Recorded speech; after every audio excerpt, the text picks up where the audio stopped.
What's up everybody, welcome to your second After Effects tutorial, and in this tutorial we're going to be creating a basic composition. So before we even get started, in case you messed anything up or I got something different from last time, go up to Window, Workspace, and go to Reset Standard. And what this is going to do is reset your workspace to the basics. Just go ahead and discard changes. And I just did this to make sure that me and you were on the same track and your panels weren't laid out different than mine or anything. And another thing before we get started, make sure you're watching this tutorial in high def. There's a link in my description box on the right hand side of the screen. Now that we got the same looking workspace and everything like that, let's go ahead and create a new composition. And what a composition is pretty much like the thing you're going to edit. It's pretty much the main thing we're working with if I didn't make it clear last time. So go up to composition and type new composition. And for 99% of the time, you're just going to want to leave these at default. If you know what you're doing, then you can change those around, but if not, then just leave them how they are. And one thing I want to go over here before we get started, well, let me first tell you guys how to add footage to your composition.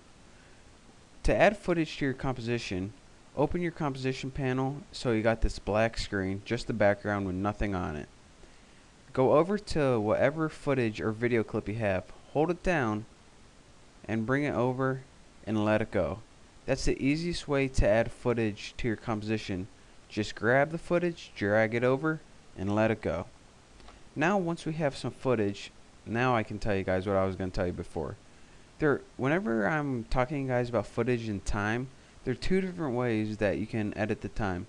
One is by dragging this thing called a CTI, or current time indicator, and you can just drag it, and as you can see, it moves simultaneously on the timeline and in your composition panel. Another thing that you can do if you want to go to the exact point is double click this and you can edit time right there. Edit the spot you want to go to. So let me just move this to beginning, and it will go to the beginning of the clip. Now once you do that, we're ready to move on to the next thing. And if I didn't tell you guys already, which I don't think I did, anytime you add a source to your composition, it becomes known as a layer, and it'll show up down here. And down here are all the layers of your composition. So now that we learned how to add sources to our composition, let me teach you guys how to use the composition panel so it's like 100 times more effective. To zoom in on the composition panel, you can either use this, which is zooming in, or you can use a very effective shortcut, which is pressing the comma on your keyboard, which zooms out, or the period on your keyboard, which zooms in. Another thing you can do is scroll. If you have a mouse wheel on your thing, you can scroll in and out, and that's another very handy thing. Now, whenever you're working, as I said, this is one way to go and adjust the time on your timeline and also here.